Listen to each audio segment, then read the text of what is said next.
қазақтың ұлттық ойыны.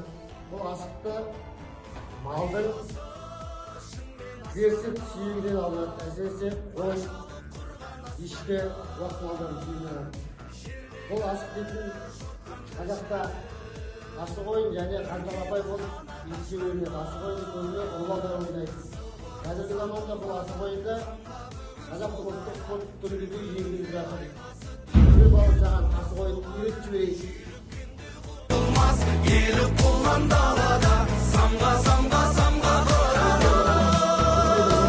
қан түргін көк аспан алтын күн болмысындай қазақ халқының қан түргін намысым айбарым желбіретті елдің байрағын.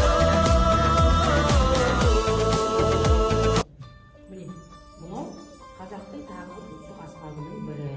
Бұны бізде шал қобыз дейді.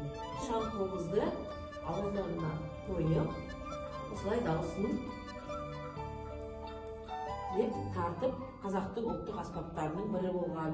Өте дауысы жіңішке шығады. Бұл шал қобыздың өзі темірден, ал сыртқы қорабының өзі ағаштан жасалатын қазақтың ұлттық аспаптарының бірі болған. Қан тегімізді, ұрығымызды білуіміз керек. Айта қойшы, ұрығымның. Бұл жеті ата қазақтың туғандығын, туысқандығын білдіреді. Өз балам, сен өзің жеті атаны білесің ба? Айта қойшы деймін. Өзіңе бастайсың.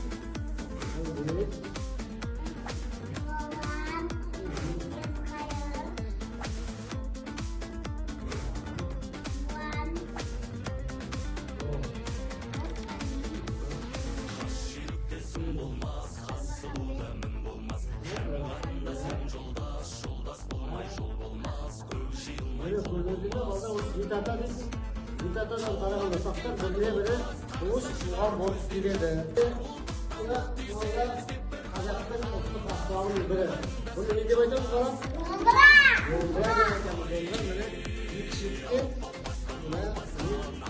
үн шығару арқылы адамдар көңіл-күй не тыңдайды. Енді кәдімгі сіздерге анық бір күй жеткіземіз. Мен қазағым, хас жүйріктесім болмас, хас сұлуда мін